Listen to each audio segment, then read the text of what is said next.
आप देख रहे हैं ग्रैंड न्यूज नेटवर्क और मैं हूं आपके साथ आयुषी। चलिए रुक कर लेते हैं आज की हेडलाइंस की ओर। इस हेडलाइंस के प्रायोजक है doctor CV Raman university, be the change.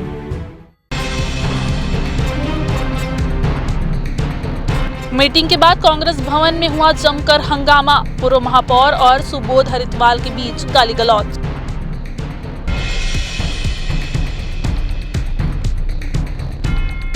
Class में सोते हुए पाए जाने पर जांच के दौरान शिक्षिका से रुपए मांगने की शिकायत। सिपत पुलिस कर रही है जांच।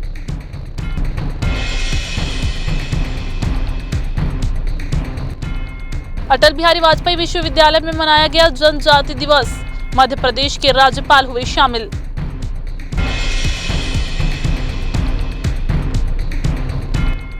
और रतनपुर के भैरव बाबा मंदिर में जारी है 9 दिवसीय जयंती महोत्सव में देश भर से जुट रहे हैं श्रद्धालु।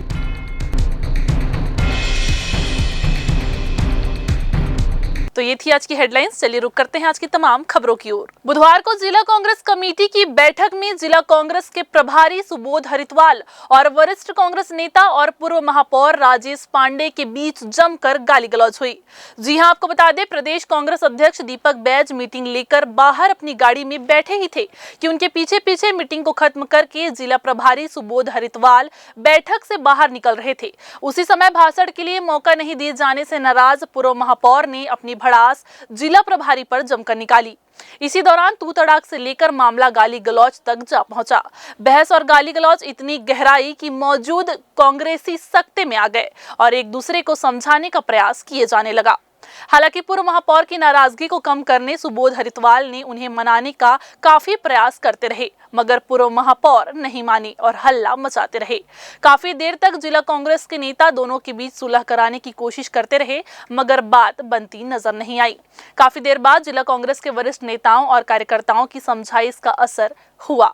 बताया जा रहा है कि पूर्व महापौर की आपत्ति इस बात पर थी कि उन्हें बैठक में कहने या बोलने का अवसर नहीं दिया गया, जिस संबंध में ही वह सुबोध हरितवाल को कह रहे थे। पूरे घटनाक्रम से फिर एक बार कांग्रेस में चल रही अंतःकलह सामने आई है। कांग्रेस कार्यकर्ताओं के बीच हुई इस तीखी बहस से कहीं न कहीं कार्यकर्ताओं और संगठन के बीच चल रहे तालमेल को बैठाने की जो कोशिश हो रही थी, उस पर फिर से प्रश्न चिन्ह लगता हुआ दिखाई दे रहा है।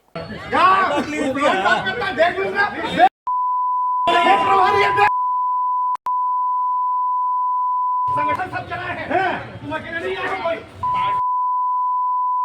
पार्टी का मुंडी में बच्चा हो, पार्टी नाम से मुंडी मत चाहो कार्यकर्ताओं का। पार्टी बात करते हो, बात करेगा वरिष्ठ कार्यकर्ताओं का सम्मान दिलाने के बाद अरे भाई बताएगा।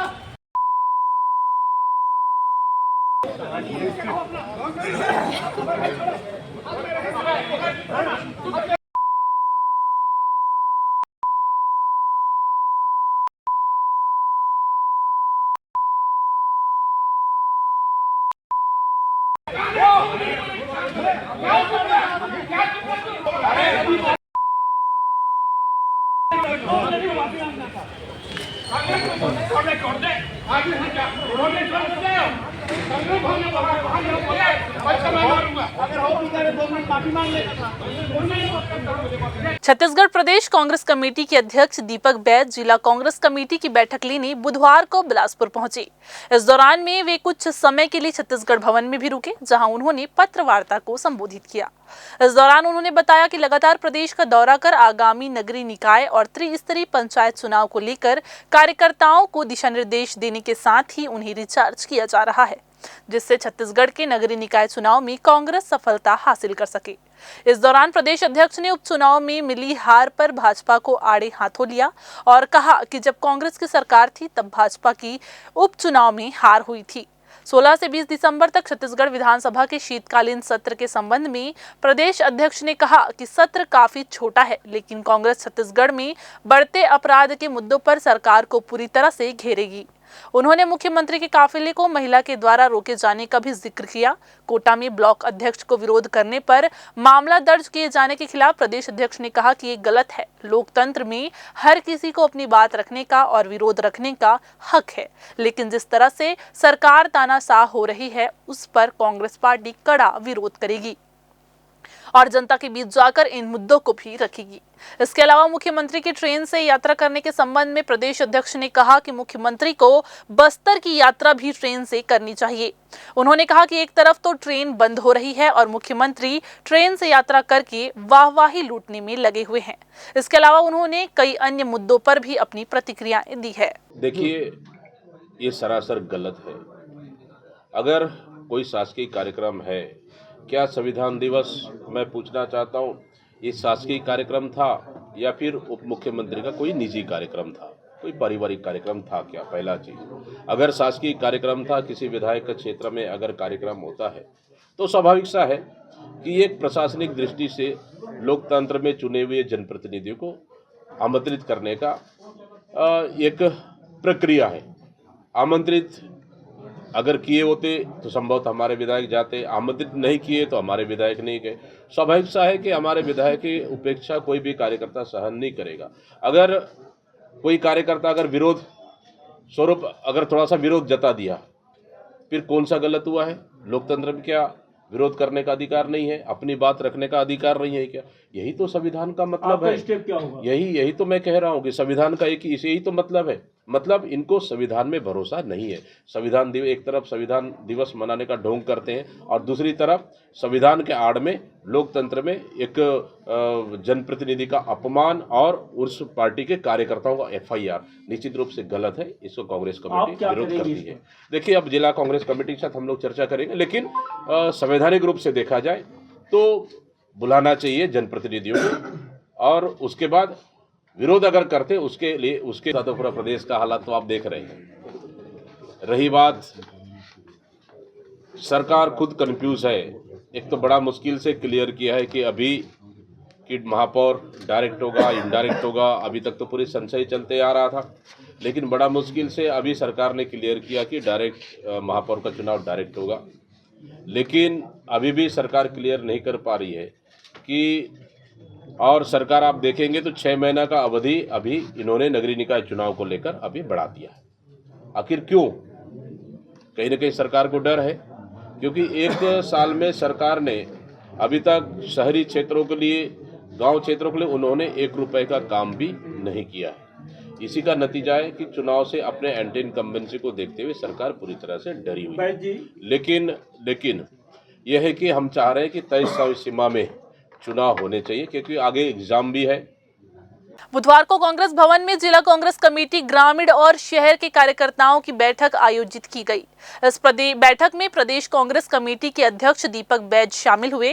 इस दौरान उन्होंने सभी कार्यकर्ताओं को आगामी नगरीय निकाय और त्रिस्तरीय पंचायत चुनाव को लेकर आवश्यक दिशा निर्देश देते हुए कहा कि छत्तीसगढ़ में पिछले 1 साल में जिस तरह से सरकार के प्रति जनता का रोष है, उसे नगर निगम चुनाव में जनता के बीच ले जाकर पंचायत और नगरीय निकाय चुनाव में सफलता हासिल करनी है।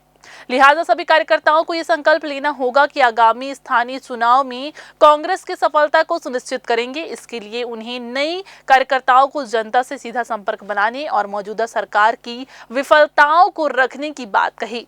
जाहिर तौर पर पंचायत चुनाव में पिछले बार जिस तरह से कांग्रेस ने सभी नगर निगम में अपना मेयर बनवाया था, इस बार उसे स्थायी रख पाना कांग्रेस के लिए एक चुनौती भी है। यही वजह है कि कांग्रेस कम से कम आधे नगर निगम में अपना मेयर बनाना चाह रही है, जिसके लिए कार्यकर्ताओं को कड़ी मेहनत करने निर्देशित भी किया जा रहा है। और भगतपुर से पूर्व विधायक और संसदीय सचिव रही हमारी दीदी रश्मि सिंह जी, आदरणीय पूर्व कल हम अंबिकापुर गए हमारे जिला अध्यक्ष के पारिवारिक कार्यक्रम में शामिल होने। वापसी में आज कोरबा जिला कांग्रेस कमेटी में शहर और जिला कांग्रेस कमेटी का बैठक हुआ, और इसके बाद आज आपके बिलासपुर में अभी शहर और ग्रामीण दोनों कांग्रेस कमेटी की बैठक है। निश्चित रूप से हम लोग लगातार अभी जिलों की बैठक कर रहे हैं और तमाम कांग्रेस के कार्यकर्ताओं के साथ बैठक कर आगे नगरीय निकाय चुनाव को लेकर तैयारियां और पंचायत चुनाव की तैयारियों को लेकर लगातार हम कार्यकर्ताओं से बैठक पार्टी ने शुरुआत कर दी है, और कार्यकर्ताओं और नेताओं से मिलकर निश्चित रूप से आगामी नगरीय निकाय और पंचायत चुनाव की तैयारियां पार्टी अपने स्तर पर कर रही है। पंचायत और निर्वाचन इसको इधर जीपीएम जिले की पुलिस अधीक्षक भावना गुप्ता के द्वारा पुलिस कंट्रोल रूम में त्रिस्तरीय पंचायत चुनाव को लेकर वन विभाग के अधिकारी, फॉरेस्ट गार्ड एवं जिला के कोटवार का बैठक किया गया, जिसमें नगरीय निकाय एवं त्रिस्तरीय पंचायत चुनाव के संबंध में चर्चा की गई। आपको बता दें कि पुलिस अधीक्षक ने संबोधित करते हुए कहा कि कोटवार जनता एवं पुलिस के बीच एक महत्वपूर्ण कड़ी है। न केवल कानून व्यवस्था बनाए रखने में सहयोग करते हैं, बल्कि मैदानी जानकारी का प्राथमिक स्रोत भी होते हैं। चुनाव के दौरान उनकी भूमिका और भी ज्यादा अहम हो जाती है। कोटवारों को चाहिए कि वह किसी भी संदिग्ध गतिविधि व चुनाव संबंधी किसी गड़बड़ी की जानकारी तुरंत पुलिस तक पहुंचाए। कोटवार अपने कार्यक्षेत्र में शांति व्यवस्था बनाए रखने और सुरक्षा से संबंधित सभी बिंदुओं पर पालन सुनिश्चित करें। कोटवारों एवं वन विभाग के कर्मचारियों को कहा गया कि कार्य में पारदर्शिता झलके एवं निष्पक्षता आम जनता को दिखे। पुलिस अधीक्षक ने यह भी कहा कि पुलिस और कोटवारों के बीच संबंध बेहतर होने से जिले में कानून व्यवस्था बनाए रखने में काफी मदद मिलती है। इधर अंबेडकर युवा मंच द्वारा संविधान दिवस के अवसर पर 75वीं डायमंड जुबली का राष्ट्रीय आयोजन किया गया। आपको बता दें कि कार्यक्रम में 75 बच्चों ने भारतीय संविधान की प्रस्तावना का वाचन और सामूहिक नृत्य प्रस्तुत किया।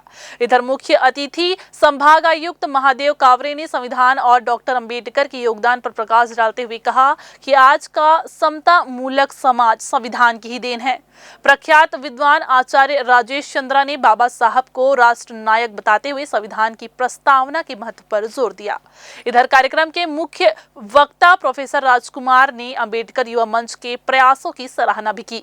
प्रतिभाशाली छात्रों और समाज सेवियों को बिरसा फुले अंबेडकर सम्मान प्रदान किए गए। शिक्षा, खेल और सामाजिक सेवा में उत्कृष्ट प्रदर्शन करने वाले बच्चों और युवाओं को सम्मानित भी किया गया।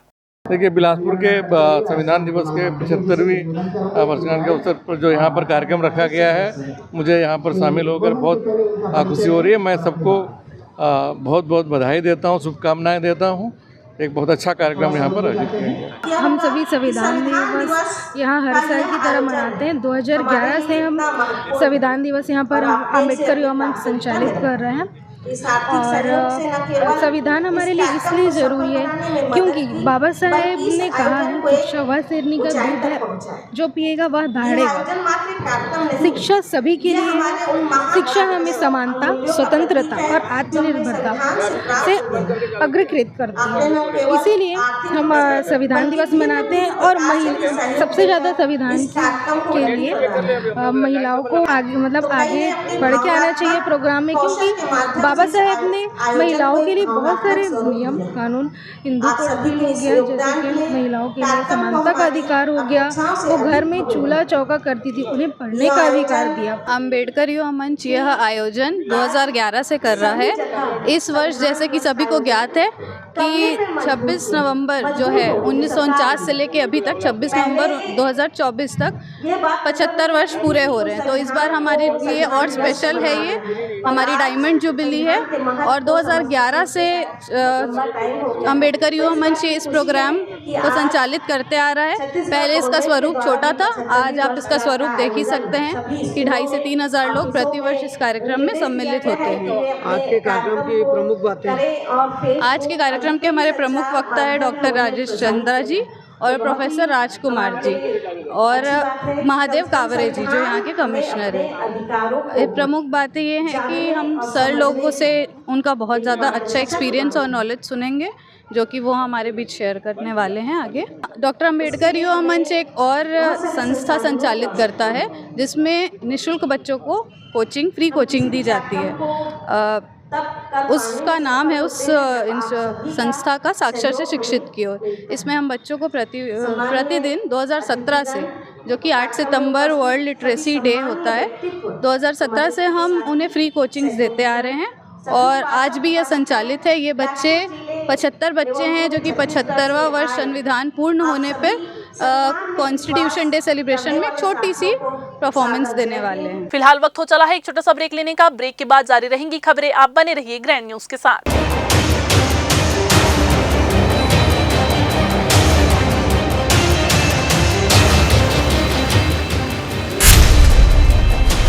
Dr. C.V. Raman University offers high-quality education to students, particularly those from difficult geographical areas of central India.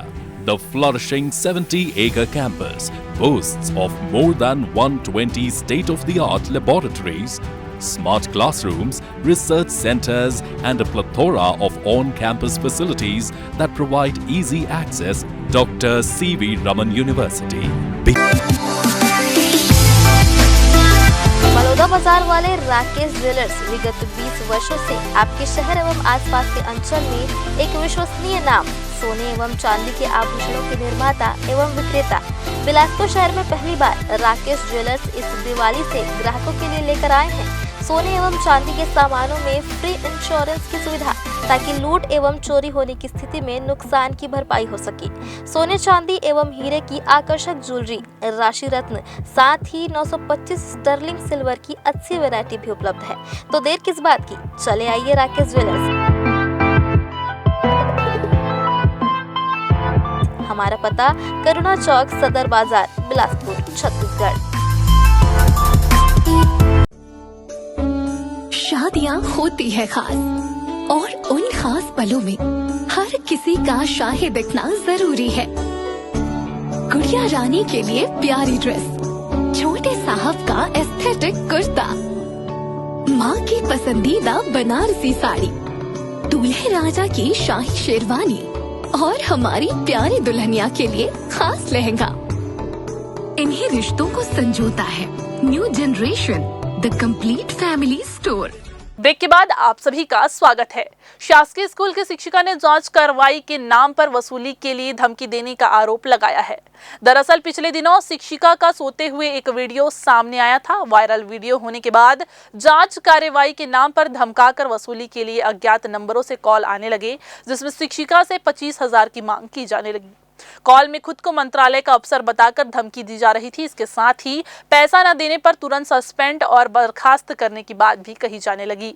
Bareilly कन्या स्कूल की परेशान शिक्षिका ने सिपत थाना पहुंचकर इसकी शिकायत दर्ज कराई है। तो एक काम कीजिए, थोड़ा और जो ऑपरेटर लोग हैं यहाँ जिनको फाइल बनानी है। जी सर।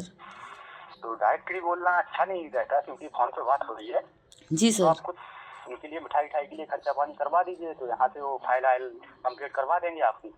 तो उन्होंने मेरे को समझाई, ऐसा मतलब संतावना दिया है कि मैडम आप घबराइए मत, है ना, हम लोग आपके साथ हैं। और फिर आपकी गलती कुछ निकली ही नहीं सर, पूरा रिकॉर्ड मेंटेन था। बीओ सर आए थे, टंडन सर आए थे, एक्का सर आए थे, राजेश छत्री सर आए थे, प्रमोद मिश्रा सर आए थे, है ना। तो छानबीन हो चुकी है सर।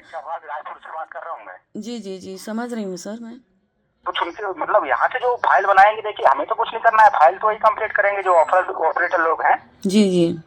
तो इसीलिए कुछ ज्यादा नहीं, 10-15 हजार रुपये आप करवा दीजिए, तो फाइल कंप्लीट करवा के आपकी, और आपका पूरा मैटर खत्म करके। जी सुनिए ना सर, मेरी गलती नहीं है तो मैं पैसा भरूंगी, मैं पैसा बिल्कुल 1 रुपया नहीं दूंगी। नमस्कार, मैं श्रीमती लक्ष्मी माल्या, प्रधान पाठक, शासकीय प्राथमिक शाला बरेली, संकुल कन्या श्रीपत, विकासखंड मस्तूरी से हूँ। पिछले कुछ दिनों से मुझे और मेरी सहायक शिक्षिका को धमकी भरे फ़ोन कॉल्स आ रहे थे, जिसमें अवैध रूप से पैसों की मांग की जा रही थी तथा नहीं देने पर हमें सस्पेंड करने की धमकी दी जा रही थी। साथ ही एक मीडिया द्वारा गलत तरीके से मेरी सहायक शिक्षिका का गलत तरीके से वीडियो प्रस्तुत किया गया था, जबकि मैंने पहले ही शिक्षा विभाग को स्पष्ट जांच रिपोर्ट दी है कि घटना शिक्षिका की तबीयत खराब होने के कारण हुई थी। हमारे विद्यालय में बताना चाहूँगी कि 88 बच्चे हैं कुल, और कुल 4 शिक्षक शिक्षिकाएं हैं जो तन मन से लगन से बच्चों के सर्वांगीण विकास में, स्कूल के सर्वांगीण विकास में लगे हुए हैं।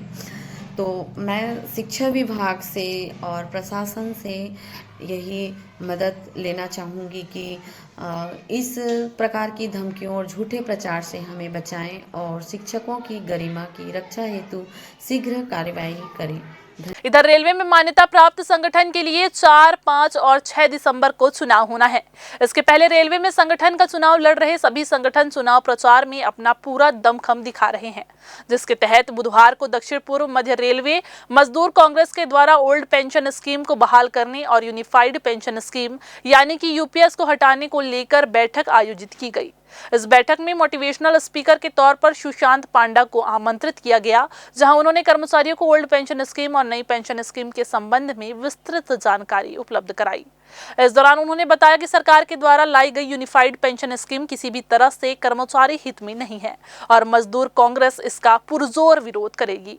जाहिर तौर पर इस बार का चुनाव पूरी तरह से ओल्ड पेंशन स्कीम विरोध न्यू पेंशन स्कीम के ऊपर है और सभी संगठन का चुनाव लड़ रहे प्रचार के सॉन्ग इसी पर कर्मचारियों से उनका मत भी मांग रहे हैं। भाग्य का निर्णय हो रहा था, मात्र 15 मिनट में किसी एक आदमी ने धोखा दे दिया। जब सिराजुद्दौला के पास में 50,000 सैनिक थे, सिर्फ IRP यानी NPS वाले का, तो वो यहाँ बिलासपुर आए हैं हमारे मजदूर कांग्रेस के आह्वान पर, यही बताने की कि NPS और UPS में अंतर क्या है। ये आ रहे हैं, अभी उनका आज का यहाँ कार्यक्रम है और सारे NPS वाले जो हैं आज यहाँ उपस्थित हुए हैं। क्योंकि चुनाव का समय है और OPS लगभग सभी 6 जो आज मैदान पे है मान्यता का चुनाव लड़ रही है, उसी का मुद्दा सबसे ज़्यादा उछाला जा रहा है।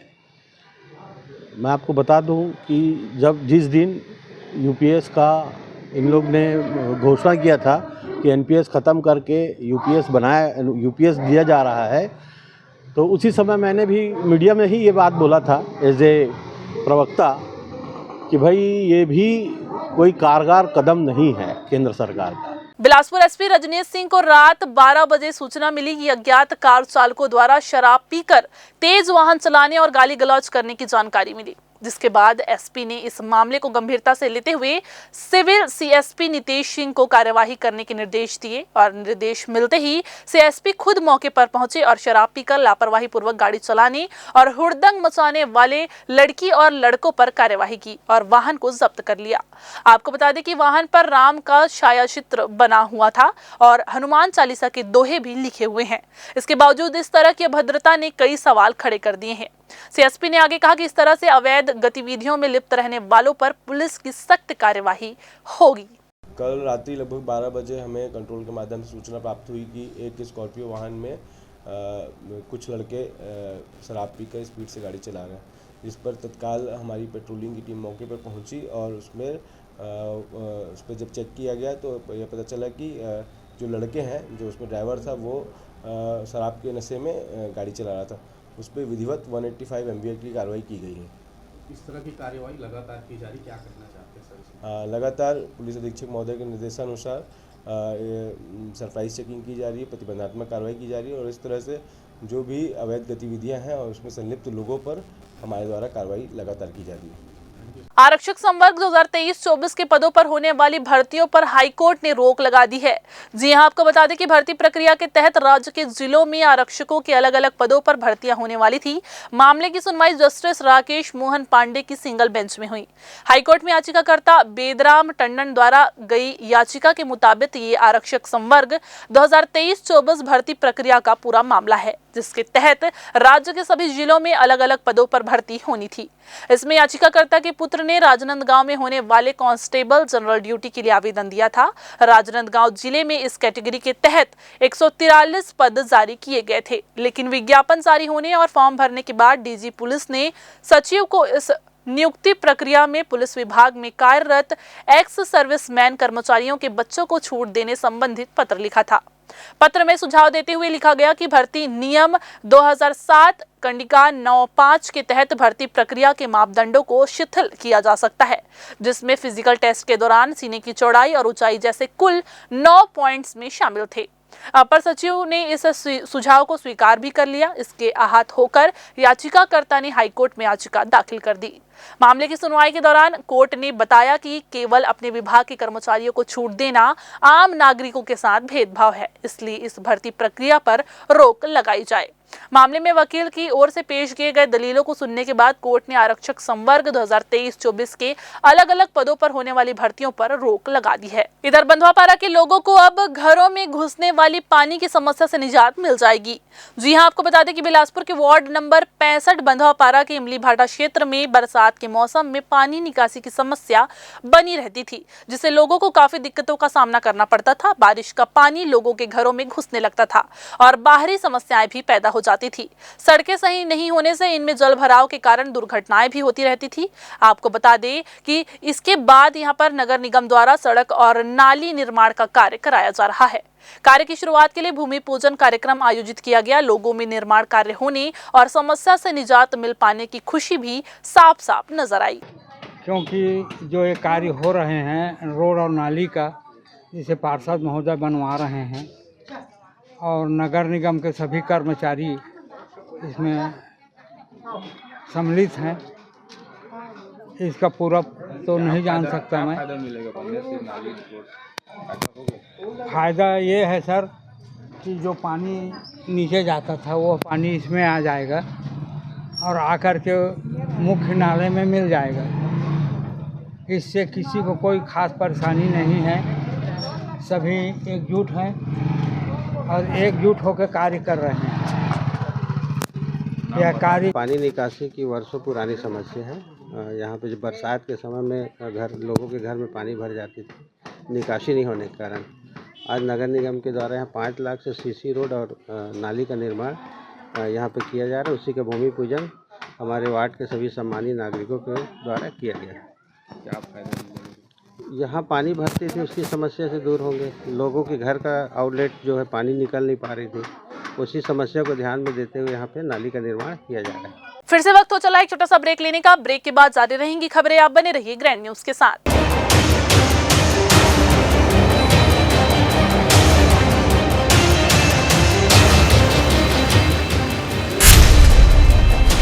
Dr. C.V. Raman University offers high-quality education to students, particularly those from difficult geographical areas of central India. The flourishing 70-acre campus boasts of more than 120 state-of-the-art laboratories, smart classrooms, research centers, and a plethora of on-campus facilities that provide easy access. Dr. C.V. Raman University. Baloda बाजार वाले Rakesh jewellers विगत 20 वर्षों से आपके शहर एवं आसपास के अंचल में एक विश्वसनीय नाम, सोने एवं चांदी के आभूषणों के निर्माता एवं विक्रेता। बिलासपुर शहर में पहली बार राकेश ज्वेलर्स इस दिवाली से ग्राहकों के लिए लेकर आए हैं सोने एवं चांदी के सामानों में फ्री इंश्योरेंस की सुविधा, ताकि लूट एवं चोरी होने की स्थिति में नुकसान की भरपाई हो सके। सोने चांदी एवं हीरे की आकर्षक ज्वेलरी, राशि रत्न, साथ ही 925 स्टर्लिंग सिल्वर की अच्छी वैरायटी भी उपलब्ध है। तो देर किस बात की, चले आइए राकेश ज्वेलर्स। हमारा पता करुणा चौक, सदर बाजार, बिलासपुर, छत्तीसगढ़। शादियाँ होती है खास और उन खास पलों में हर किसी का शाही दिखना जरूरी है। गुड़िया रानी के लिए प्यारी ड्रेस, छोटे साहब का एस्थेटिक कुर्ता, माँ की पसंदीदा बनारसी साड़ी, दूल्हे राजा की शाही शेरवानी और हमारी प्यारी दुल्हनिया के लिए खास लहंगा। इन्हीं रिश्तों को संजोता है new generation, the complete family store. केंद्र सरकार के द्वारा हर साल 15 नवंबर को जनजाति दिवस मनाने की घोषणा देश भर में की गई है, जिसके तहत इस वर्ष भी 15 नवंबर से सभी शासकीय स्तरों पर जनजाति दिवस मनाया जा रहा है। इसी कड़ी में बुधवार को अटल बिहारी वाजपेयी विश्वविद्यालय में जनजाति दिवस विषय पर राष्ट्रीय संगोष्ठी का आयोजन किया गया। इस मौके पर मुख्य अतिथि के रूप में मध्य प्रदेश के राज्यपाल मंगू भाई पटेल शामिल हुए। इस राष्ट्रीय संगोष्ठी में छत्तीसगढ़ के मौजूद जनजाति के विकास और सरकार के द्वारा चलाए जा रहे विभिन्न योजनाओं पर गहन विचार मंथन किया जाएगा। इसके अलावा संगोष्ठी से मिले सुझाव को शासन और केंद्र सरकार तक पहुंचाकर इसे अमल करने और इसे लाने की कोशिश की जाएगी। कार्यक्रम में पहुंचे मध्य प्रदेश के राज्यपाल मंगू भाई पटेल ने उपस्थित लोगों को संबोधित करते हुए कहा कि जब वे गुजरात में नरेंद्र मोदी के साथ उनकी कैबिनेट में काम कर रहे थे कि जब वे गुजरात में नरेंद्र मोदी के साथ उनके कैबिनेट में काम कर रहे थे तो उन्होंने गुजरात में जनजाति को बढ़ाने के लिए लगातार प्रयास किया। तो जब उन्हें मध्य प्रदेश के राज्यपाल की जिम्मेदारी दी गई तो उन्होंने जनजाति को बढ़ाने के लिए लगातार संगोष्ठी का आयोजन किया। बिहार का जब विश्वविद्यालय की तरफ से जनजाति दिवस पर राष्ट्र संघ गोष्ठ का आमंत्रण मिला तो वो छत्तीसगढ़ में भी जनजाति के विकास के लिए पहल करने से वे अपने आप को रोक नहीं पाए। उन्होंने कहा कि मौजूदा समय में जिस तरह से जनजातियों में सिकल सेल को खत्म करने की दिशा में पहल हो रही है उसमें जरूरी है कि सभी की सहभागिता इसमें हो। विषय की राष्ट्रीय संगोष्ठी ने मुझे आमंत्रित किया, इसलिए मैं हृदय से और ऊपर से देखो नीचे तक यहाँ ने राष्ट्रपति जी, उपराष्ट्रपति जी, लोकसभा, राज्यसभा के सभी लोग कोई न कोई कार्यक्रम में जुटे हुए थे और यहाँ आकर मैंने देखा सभी विधायकों को भी सुना कि जनजातीय राजनायकों को सब कोई जानते हैं। ऐसे सारे हिंदुस्तान में अभी तक जो हुआ, मगर प्राइम मिनिस्टर ने सारे हिंदुस्तान में जनजातीय गौरव कैसे बढ़ाया जाए ऐसे कार्यक्रम का आयोजन किया। और विश्वविद्यालय में उनके नाम बना हुआ है। विश्वविद्यालय की अवधि छोटी है लेकिन महत्वाकांक्षाएं बहुत अधिक हैं। मैं वाचन कर रहा हूँ। प्रतिष्ठा में श्री मंगूभाई पटेल। मध्य प्रदेश के राज्यपाल मंगूभाई पटेल 2 दिवसीय दौरे पर बिलासपुर पहुंचे। पटेल ने सेंद्री और रतनपुर का दौरा किया। आपको बता दें कि स्कूली बच्चों से बातचीत कर उनका हौसला भी उन्होंने बढ़ाया।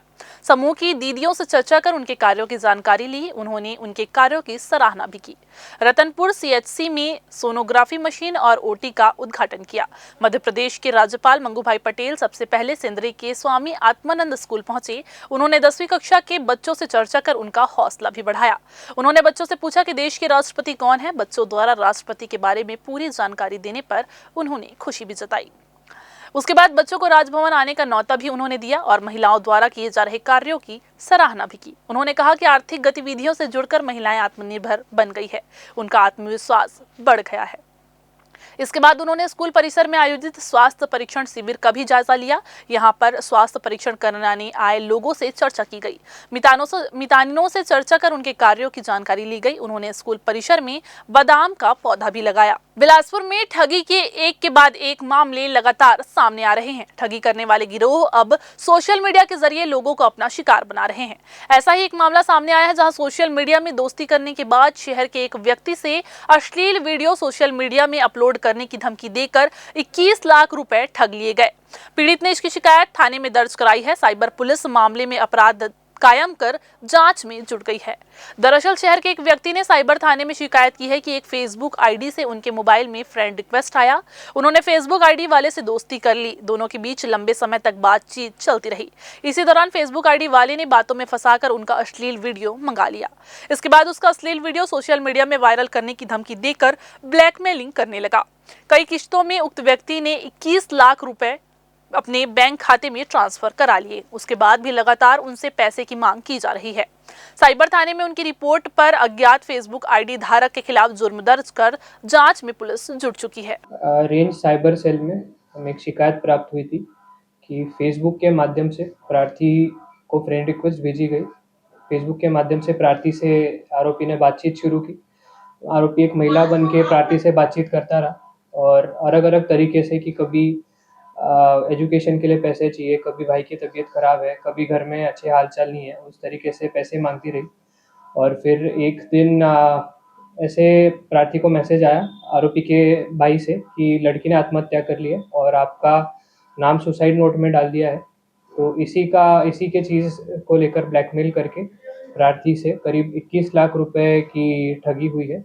इस पर साइबर सेल में मामला रेंज साइबर थाने में मामला दर्ज कराया गया है और विवेचना इसमें चल रही है। जल्द ही मामले का खुलासा किया जाएगा। कितने किस्तों में रकम जो है वो प्रार्थी ने डाली? प्रार्थी ने अलग अलग अकाउंट में पैसे डाले हैं, जैसे 7,000, 8,000, कुछ नगद रकम भी प्रार्थी ने दी है। तो करीब 8-9 बार प्रार्थी ने आरोपी को पैसे दिए। साइबर सेल, जीपीएम और थाना गौरेला की संयुक्त टीम को खोंगसरा पीपरखुटी के रास्ते पर 2 अलग-अलग वाहनों में कुल 1 क्विंटल से अधिक के करीबन गांजा बरामद हुआ, जहां 3 आरोपी बनवारी लाल गुप्ता, रोहित गुप्ता और अंकुर जैतवार मौके पर से गिरफ्तार हुए थे, तो वहीं एक अन्य फरार आरोपी गोपाल पनिका को साइबर सेल द्वारा मध्य प्रदेश से गिरफ्तार किया गया था। पूछताछ और टेक्निकल इन्वेस्टिगेशन करते हुए जेपीएम पुलिस को गांजा परिवहन के बैकवर्ड लिंक सप्लायर बौद्ध जिला निवासी अजीत राणा का पता चला, जो सक्रिय रूप से सोनपुर उड़ीसा के इलाके में गांजा बेच रहा था। एसपी भावना गुप्ता ने स्थानीय पुलिस की मदद से जिला बौद्ध ओडिशा निवासी युवक अजीत राणा को दबिश देकर ग्राम सिलेतपाड़ा जिला बौद्ध से गिरफ्तार कर लिया है। जमीन के फर्जी दस्तावेज तैयार कर बिक्री करने वाले शातिर ठग को बिलासपुर पुलिस ने गिरफ्तार कर लिया है। आपको बता दें कि सक्रिय तहसीलदार अश्वनी कुमार ने सक्रिय थाने में शिकायत दर्ज कराई थी कि भुइयां ऐप सिटीजन पोर्टल में फर्जी रजिस्ट्री पेपर अपलोड करके नामांतरण करने के मामले को लेकर 5 अलग-अलग मामले में शिकायत दर्ज कराई गई है। शिकायत होने की जानकारी मिलते ही आरोपी कुलदीप पांडे और जितेंद्र ठाकुर फरार हो गए थे, जिसके बाद पुलिस इनकी तलाश में लगी थी। एसएसयू और सक्रिय पुलिस की संयुक्त टीम ने आरोपी कुलदीप पांडे और जितेंद्र को गिरफ्तार कर लिया है और आगे की कार्रवाई के लिए जेल भेज दिया है। सक्रिय थाना क्षेत्र का है, जिसमें दिनांक 11/11/2024 को तहसीलदार के आवेदन पर 5 अपराध पंजीबद्ध किए थे। सभी अपराध धोखाधड़ी और कूट रचना से संबंधित थे। इसमें पुलिस ने कल दिनांक को 2 आरोपी कुलदीप पांडे और जितेंद्र सिंह को गिरफ्तार किया, जिन्हें आज हम मानी न्यायालय में प्रस्तुत कर पुलिस रिमांड ले रहे हैं। इनके द्वारा जमीन के फर्जी दस्तावेज तैयार कर और फर्जी तरीके से नामांतरण कराया गया था और फर्जी रजिस्ट्री पेपर बनाकर। फिर से वक्त हो चला है एक छोटा सा ब्रेक लेने का। ब्रेक के बाद जारी रहेंगी खबरें। आप बने रहिए ग्रैंड न्यूज के साथ।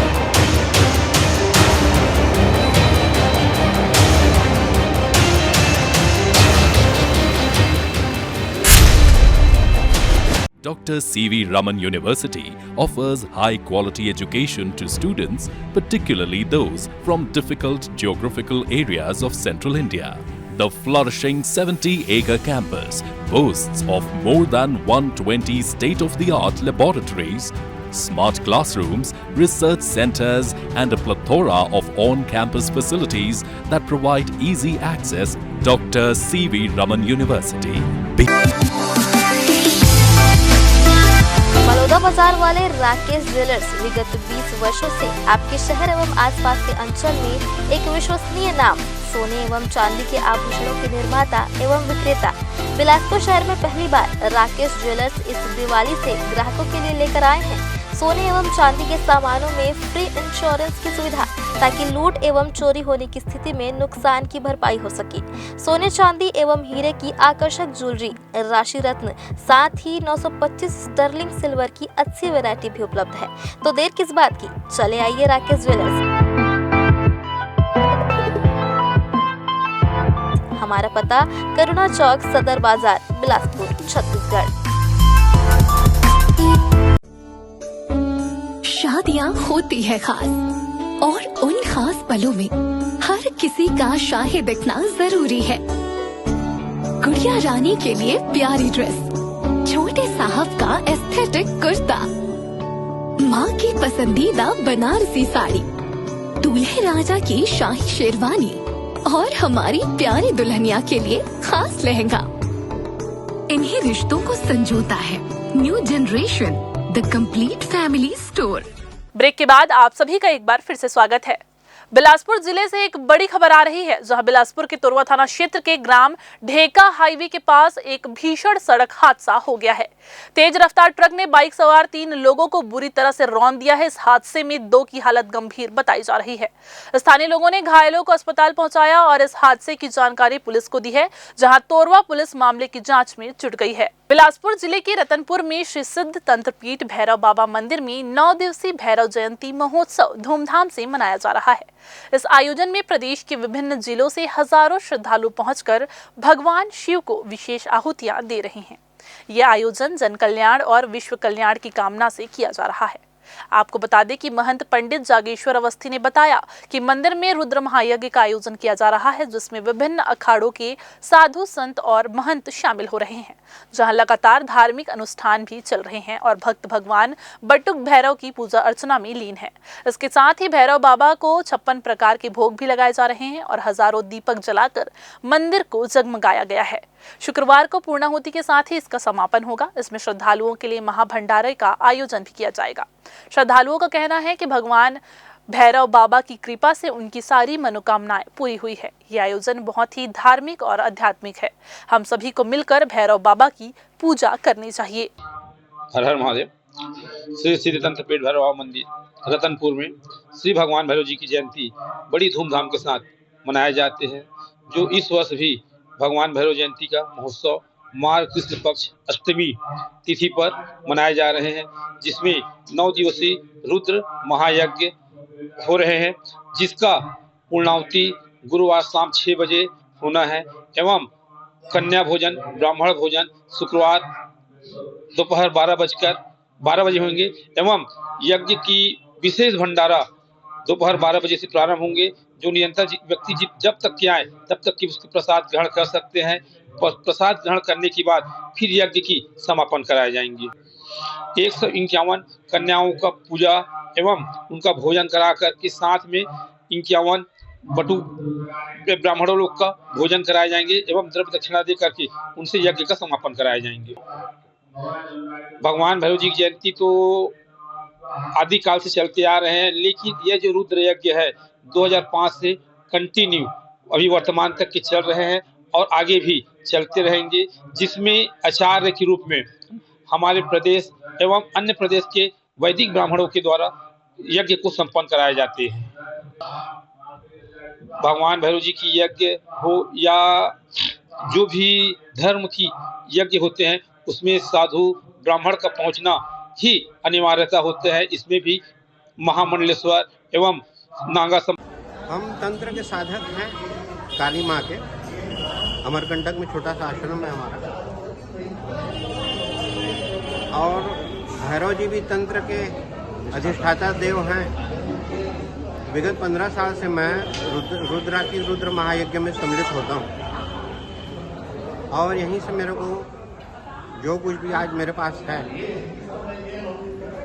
सब यहीं से प्राप्त किया हुआ है और बहुत सिद्ध मंदिर है ये। मैं दैनिक यज्ञ करता हूँ माँ काली का, और पूर्णिमा को और अमावस्या और महानिशा सप्तमी की महानिशा इसमें विशेष अनुष्ठान रहता है हमारे यहाँ। हमने बस सनातन सुरक्षित रहे और विश्व का कल्याण हो, यही कामना है। तो ये थी आज की बुलेटिन की तमाम खबरें। अगली बुलेटिन में फिर होगी आपसे मुलाकात। तब तक के लिए पूरी टीम के साथ मुझे दीजिए इजाजत। नमस्कार।